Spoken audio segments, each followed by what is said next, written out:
Ain't that a great way to start a new year?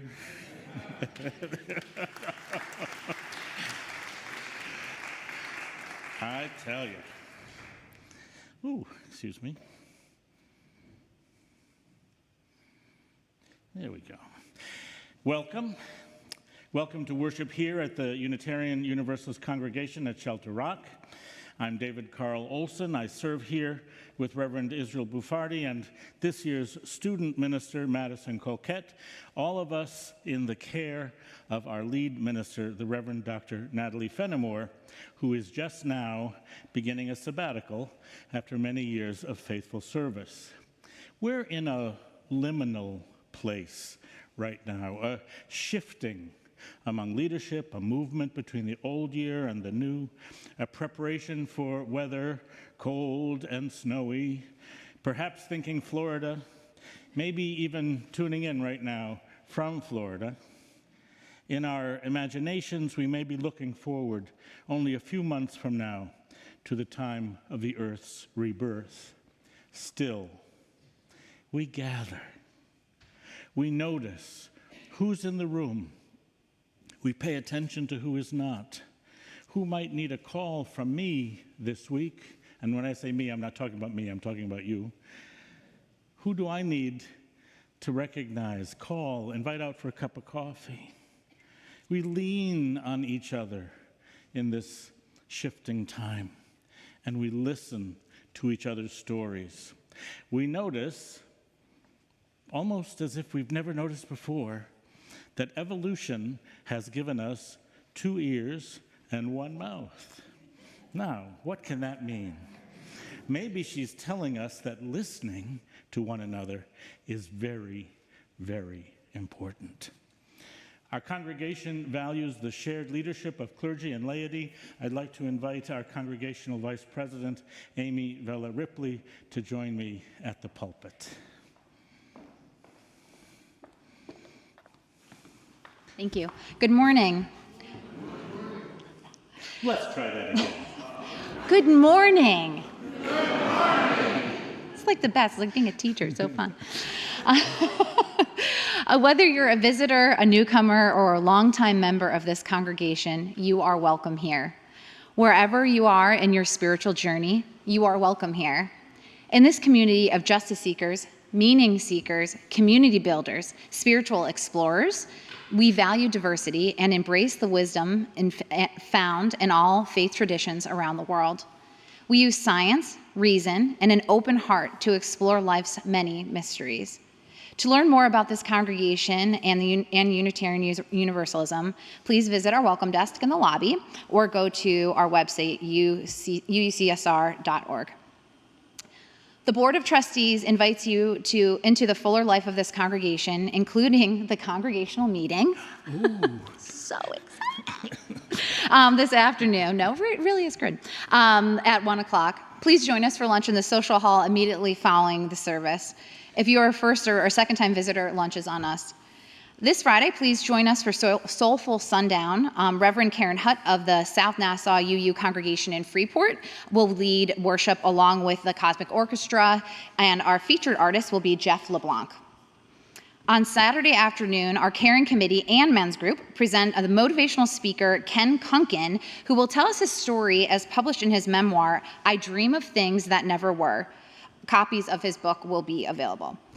At Shelter Rock, we aspire to be a loving religious community where we can grow spiritually and build a more just and joyful world.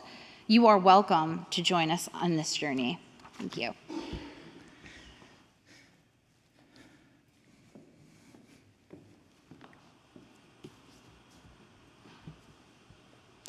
We light the chalice, an emblem of our Unitarian Universalist faith, with these words of Mary Sheldon. We cannot know what all the year may bring, and would we heed the prophecy if we could? Bright flame, awake, send forth your shining light beyond the old year into the new one coming. Show us the ways of love and help and care, of justice, mercy, and equality. Illuminate unto generations, show to the world a beacon of safe harbor. Help us to find the kindred warmth within us and among us to help make it so. Our opening hymn is a salute to the efforts that led in 1961 to the merger of 2 religious communities, the American Unitarian Association and the Universalist Church of America, to become the Unitarian Universalist Association of which we are a part. As we sing of the merging of tranquil streams and their subsequent motion, may we hear our own story. One note: we use the term congregation to refer to ourselves. This song from another time still uses the word church. We are a diverse people, skilled in translating the meanings of things, and can hear ourselves in the hymn's intention, if not in the specificity of that word. Extolling freedom, being prophetic, sharing a liberating ministry, let's rise in body and spirit and go forward in the power of love. The gray handle is number 145. Sorry about that.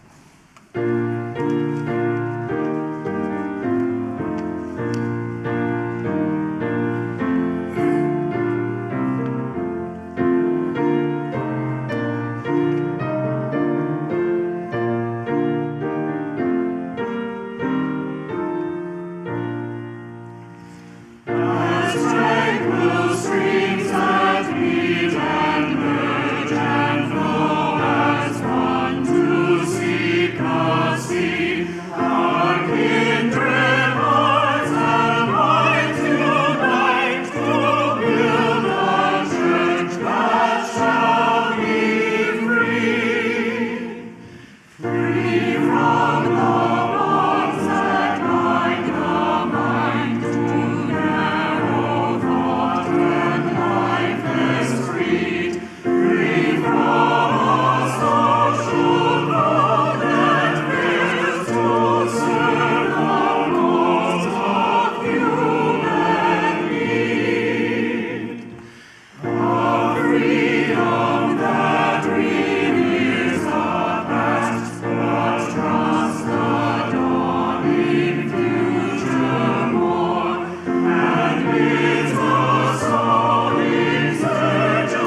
and we will say together the words of affirmation of our congregation, which are our promise to one another and to the world, and then sing our song of affirmation. Love is the doctrine of this congregation. The quest for truth is its sacrament, and service is its prayer. To dwell together in peace, to seek knowledge in freedom, to serve human need. This do we affirm and covenant with each other. From all that dwell below the skies, let songs of faith and hope arise.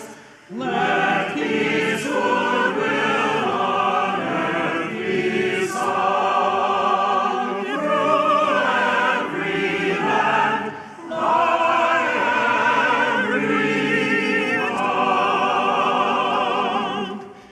Big breath, and let it out.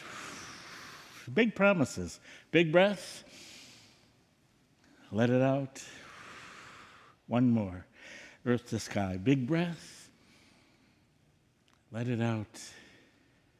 Let your posterior take you to your seats. I'd love to invite Iris McKenna to come and share a reading.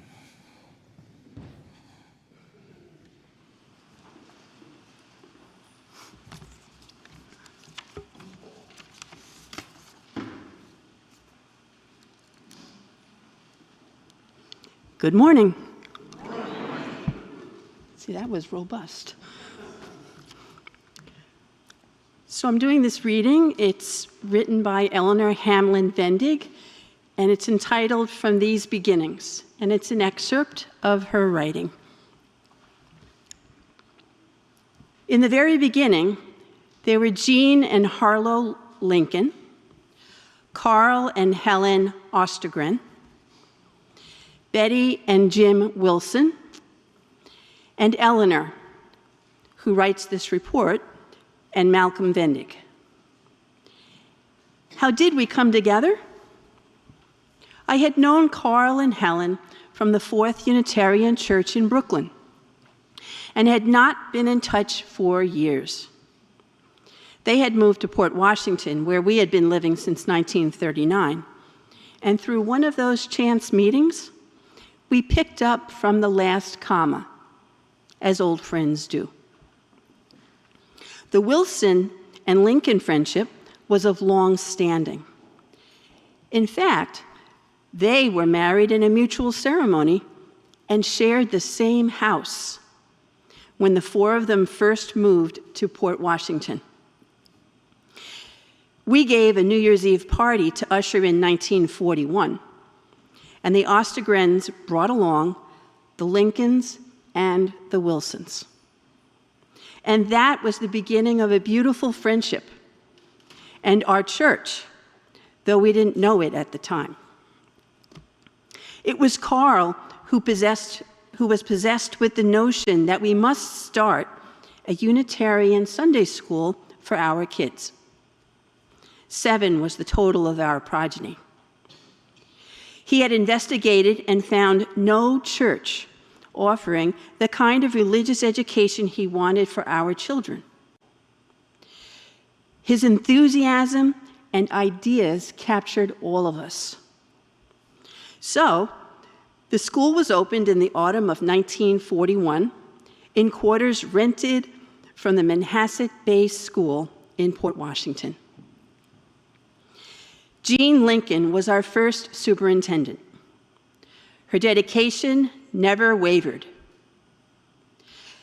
During the next 2 years, occasional meetings were held for adults in our homes, as the number of interested families had increased slightly. We gradually realized we must face the decision that to carry on, we must organize as a fellowship or discontinue the Sunday school. A tremendous decision for a small group with limited funds. I can remember we were pretty discouraged and in awe of the prospect.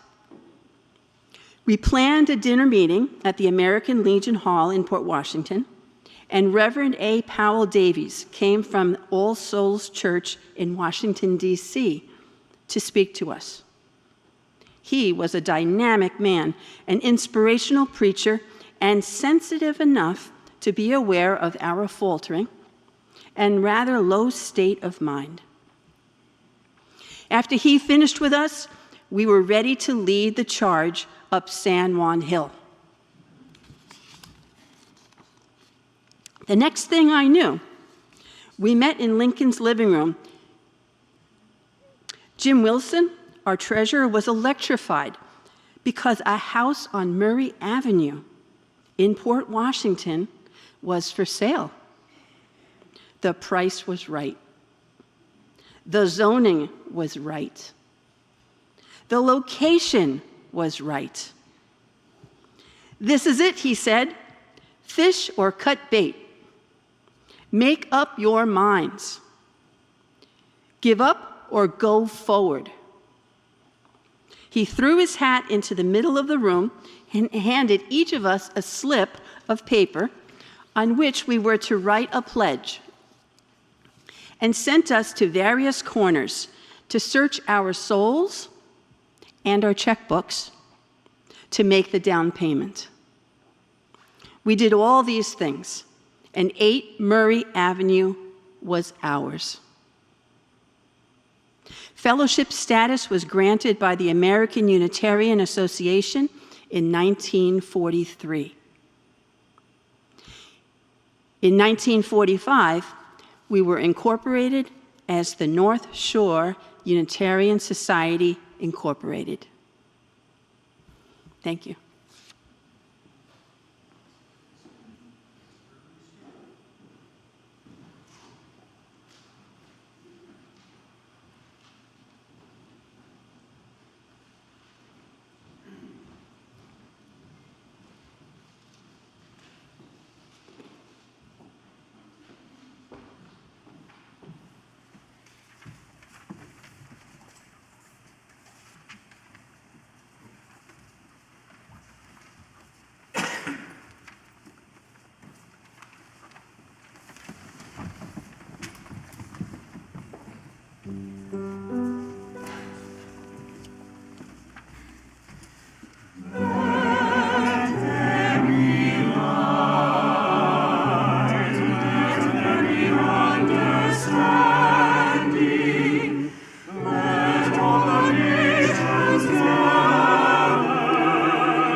Thank you.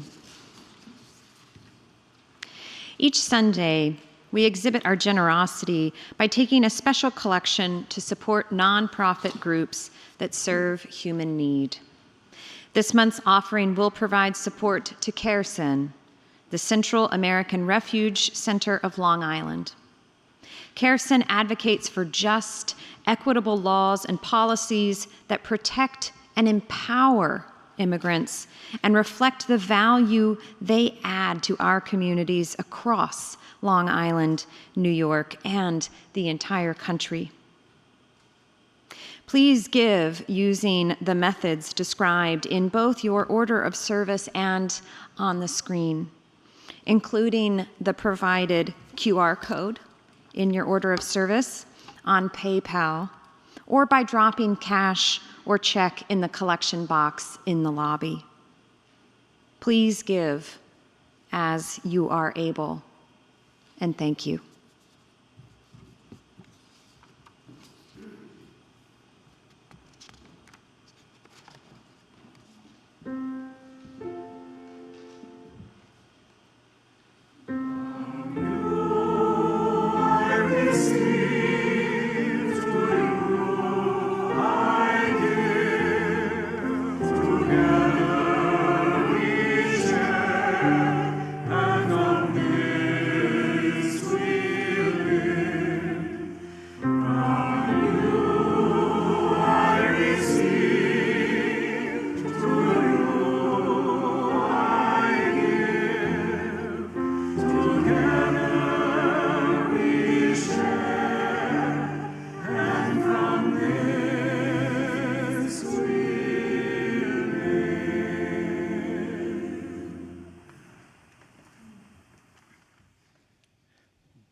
I'd love to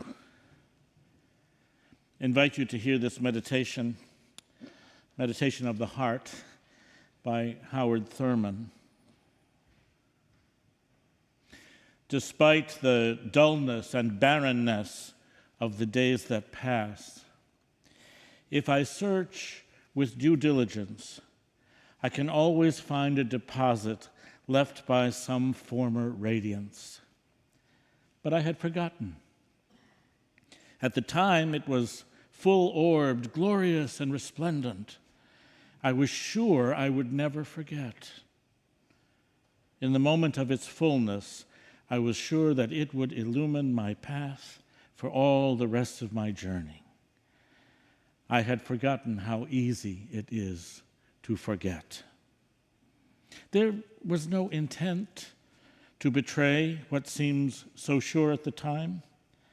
My response was whole, clean, authentic. But little by little, there crept into my life the dust and grit of the journey. Details, lower-level demands, all kinds of cross currents. Nothing momentous, nothing overwhelming, nothing flagrant, just wear and tear. If there had been some direct challenge, a clear-cut issue, I would have fought it to the end and beyond. In the quietness of this place, surrounded by the all-pervading presence of God, my heart whispers, keep fresh before me the moments of my high resolve, that in fair weather or in foul, in good times or in tempests, in the days when the darkness and the foe are nameless or familiar, I may not forget that to which my life is committed. Keep fresh before me the moments of my high resolve. You are invited to come forward in the next few minutes and light a candle for a purpose that your heart chooses. For my part, I encourage you to consider your moments of high resolve. And at the conclusion, we will sing Spirit of Life.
is happening.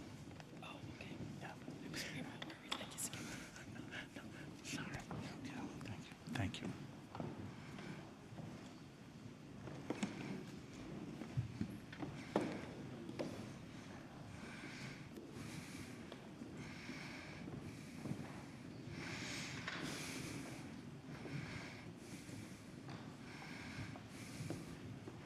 Oh, thank you.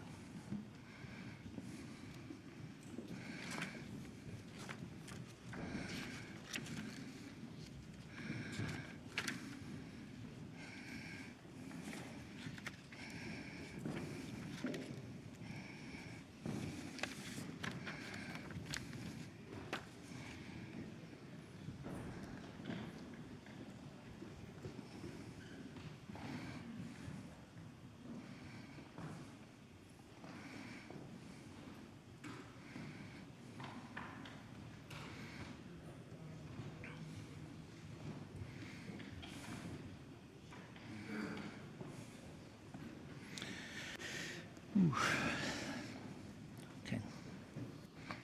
Wait.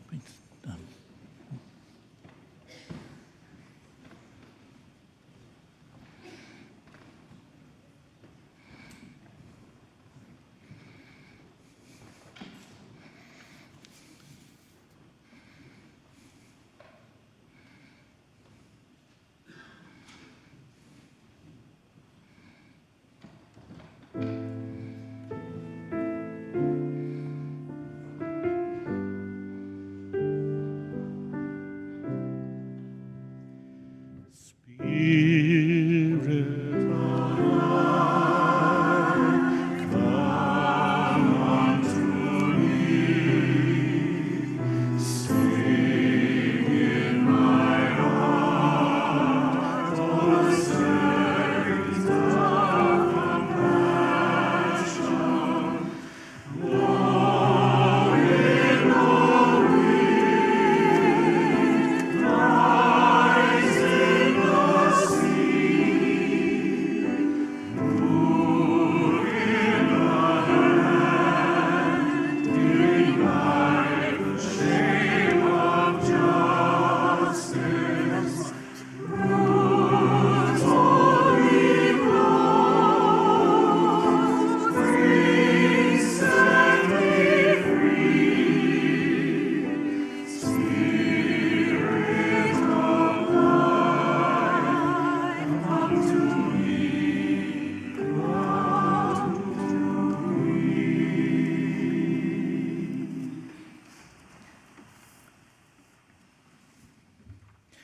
You may know that one of the signature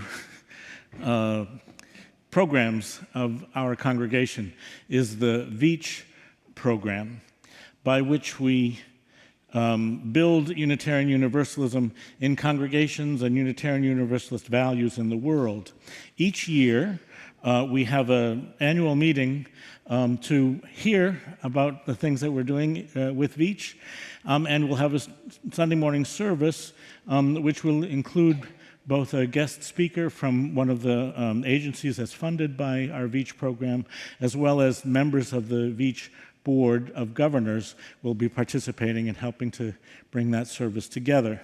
I want to invite you to plan on being there on the fourth Sunday of this month.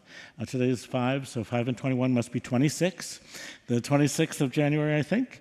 And we'll have the service at 11. We'll have a beautiful lunch together, and then immediately thereafter, we'll have an opportunity for you to hear from 3 programs and actually ask questions and interact with some of the people who are helping to extend the vision of Unitarian Universalism and our Unitarian Universalist values into the world. And I hope you'll all be there. How's that? Thank you.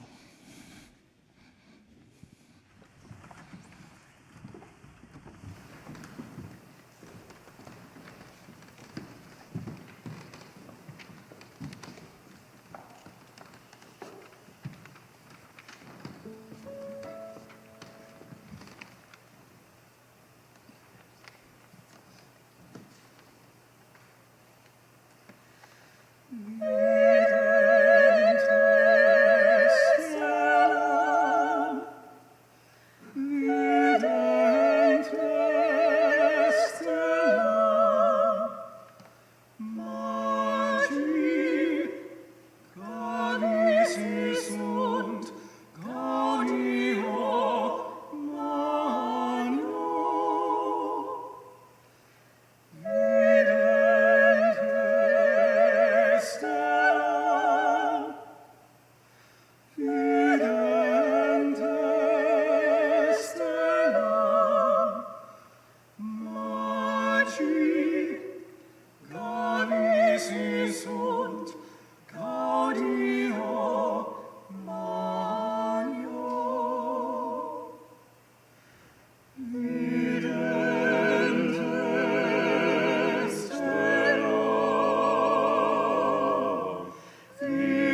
seeing the star. The Magi rejoiced with great joy, and entering the house they offered him gifts, gold, frankincense, and myrrh. Say with me, aurum, tus, miram. One more time, aurum, tus, miram. Gold, frankincense, myrrh. We've been sitting in this season of kindling light. In some religious communities, Advent candles were lit one Sunday at a time. In our own congregation, we lit candles of faith and hope and joy on Christmas Eve. We lit the candles of the seasons and danced around them on the winter solstice. And we tossed the grain mare into a fire to release all of our aspirations for the new year. Some of our neighbors who celebrate Kwanzaa have been lighting the Mishuma Saba, the 7 candles that celebrate Kwanzaa from the last 6 days of the old year and the first day of the new year. And we ourselves lit candles in our Hanukkah last Sunday, for many of us in our homes each night during Hanukkah. And weren't the latkes delicious? In my extended family, it is January 6th that is the Feast of the Three Kings, Los Tres Magos Reos, Epiphany. My friend Carlos will make arroz con gandules, Puerto Rican rice with pigeon peas. Doña Lucia will prepare her bandera dominicana, forming the Dominican flag with rice and beans and meat. Some of you may remember my friend Luis Alonso.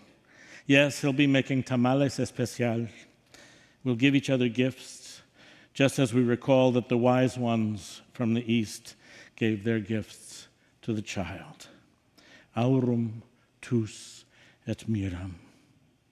They did not kindle a light, as we do. They perceived a light. They interpreted a light. They followed the light of a star. And they told a story. For them, a story of a light for the world. Do you notice your inner light? I'm thinking of the admonition of Howard Thurman about keeping fresh our moment of high resolve. Do you notice your inner light? Did your heart leap for joy with the gift of our story, the story that Iris shared just a moment ago? The story that says that our congregation was formed around the interests of parents, that their children might be upraised in a faith that was ethical and moral and inspirational, a faith that could last a lifetime. We started with the children, is how we've often told our story. We started with the children, with something new, with whom we could share ourselves, and we hoped what we could share would last a lifetime. The story of our congregation is a treasure to be given to each child. Aurum. It is the gold to see the sacred. It is our goal to see the sacred in the breadth of human living. Tus. In the breadth of our congregational life, we bear each other's sorrows. We share each other consolation. Miram. That's who we are as we tell our story. We sang earlier of tranquil streams that meet and merge and flow as one to meet the sea. In truth, the streams of Unitarianism and Universalism were not entirely tranquil. The notion of us meeting one another and flowing together to reach the sea was not an easy one, not only an easy one. It was not always embraced, sometimes not embraceable. We couldn't do it all at once. We found ways to get to know each other, to get to trust each other, to grow to love each other. In the late 19th century, we found ways to work together around the World Parliament of Religions. We found ways to say that our faiths could grow and our traditions had much both to contribute and to learn from the other religions of the human family. By the 1930s, some of our ministers were ready to sign on for the first Humanist Manifesto. And again, another step, in 1933, we began to write a new chapter by preparing to publish together a hymnal, that old red hymnal, some of you might remember it, Hymns of the Spirit. That was an expression of our shared values of Unitarianism and Universalism. We were taking steps and growing together. Following World War II, our ministries to youth found ways to write the chapters about meeting together and then even to merge. Our ministries to, by, and for women found ways to have common cause. Unitarian women and Universalist women writing a chapter about our unity together before we could accomplish the unity of the two traditions.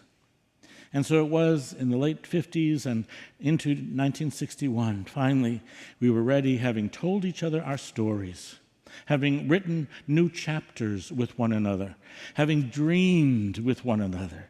We took the step, finally, to merge, to write a new story of the Unitarian Universalist Association, of which we are blessedly a part. Our mergers and movements to flow as one reach the great sea of human hope, grow out of a shared story that my dear friend Carl Scoville, for many years the minister at King's Chapel in Boston, pointed out. He would say that inside each of us there may be, and actually he would say there is, a little Puritan remnant. The Puritans, our ancestors, knew that for those to whom much is given, much will be required for the common good. And so our ancestors here at Shelter Rock, when given the tremendous earthly gift, gold, you might call it, the gift by Carolyn Veach of the royalties from that her husband had earned in helping the German government identify places in Germany and in the North Sea in which to explore for oil and gas, we let the little Puritan inside of us affirm that much will be required of us. And so we made our resources that came to us by chance, by fortune. We knew they didn't belong to us.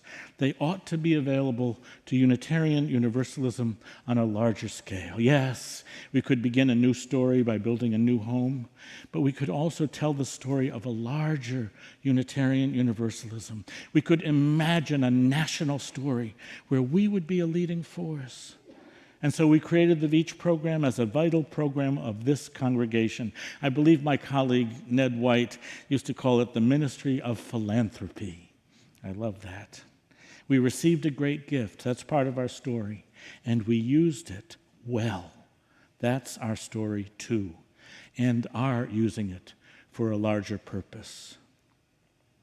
Another of our ancient ancestors, Pilgrim leader Reverend John Robinson, gave a story to some of his flock as they left Holland to go to England and to prepare the move to establish a community here in North America. It has lots of problems related to that, but his story, he argued that the limits of the religion that each community has are established by the stories that they tell themselves. He urged an openness to new stories. He said, I am verily persuaded the Lord hath more light and truth yet to break forth from his holy word. We don't use those words much anymore, but the sentiment that revelation is open, that our faith calls us to explore, to probe, to reflect, to invent, to move forward in writing new stories, is yet a part of our DNA, as it were.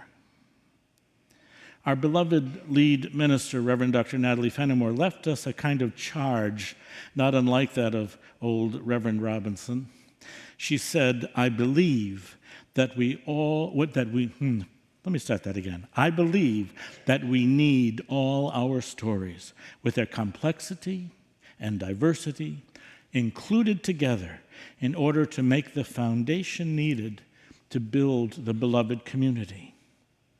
This charge to us, published in her recent report to our board, asks us to tell not a simple story of who we are, but to include in difficulty all of our stories, expecting them to be complex, expecting them to be diverse, expecting us in the telling and sharing of these stories and in the knowing of each other's stories that we may just be starting to build the foundation upon which we will construct beloved community. We may want to think of that we are a beloved community already. I sense that, I hear that, that's an aspiration, and some people wonder if the work is done. But I think, and I believe Dr. Fenimore is saying, we are only beginning to imagine what that story will entail. I will say, in the next 18 months of my contract with you, I hope, with the participation of our board and program council, our ministerial and program staff, to think about the best practices from many sources and to help us do some work on our interpersonal relationships and behaviors that will help us to move more fully into that place of succor and solace. We need that myrrh, if you will. We need that light. Reverend Martha Valentin thinks we need more holy truth. She says it is time now to keep this beloved faith from fracturing. Moreover, in this delicate turning, let us remember that before anything, ante todos somos seres humanos. We are human beings who have chosen to travel together to make a new, more just world together. We must continue to choose each other as companions if we are to accompany one another. We meet and merge and go as one to meet the sea, but along the way there are occasionally rapids and waterfalls.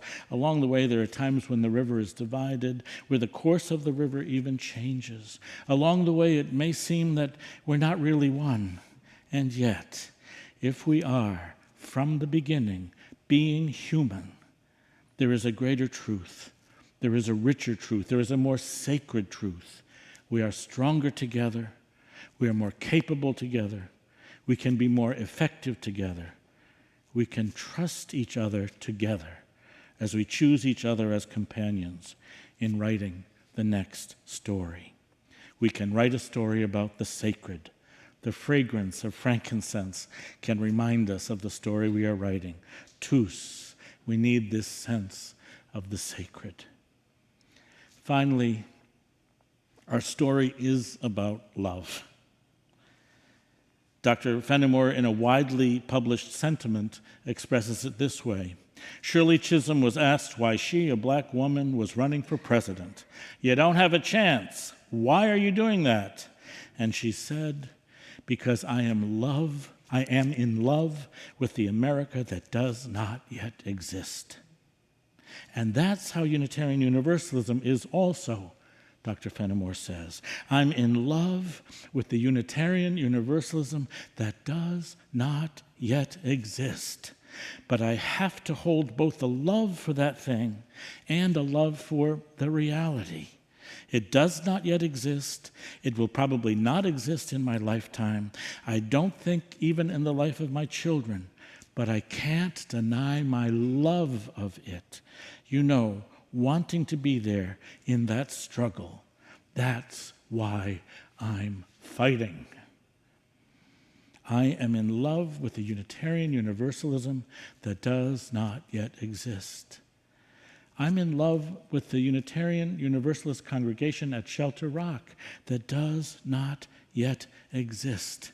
As we engage this year together, as we follow the star this year, and especially in these few months when Dr. Fenimore is away from us for just a little while, I believe we need to be growing in ways that welcome the imagination of people not yet here. We need to act as if there is more light and truth to emerge from this precious faith. We need to learn that we must behave in kinder ways with each other to welcome those who are not here yet.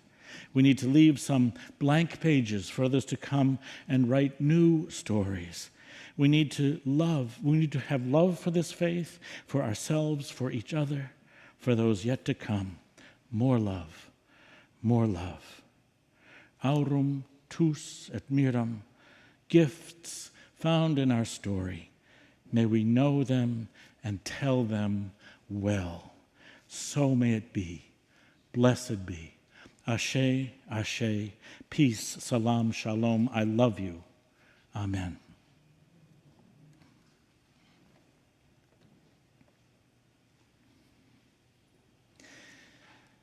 There is more love somewhere. There is more love somewhere. I'm gonna keep on till I find it. There is more love somewhere. We extinguish the flame here in our chalice, but we cannot extinguish the light of truth, the warmth of community, nor the fire of commitment. These we carry in our hearts, in our relationships, in our actions, in our many loves, until we are together again.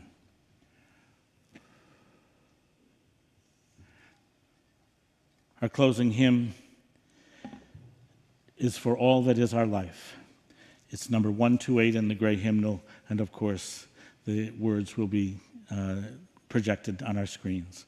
Please rise as you are able, in body and spirit.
Praise and thanks.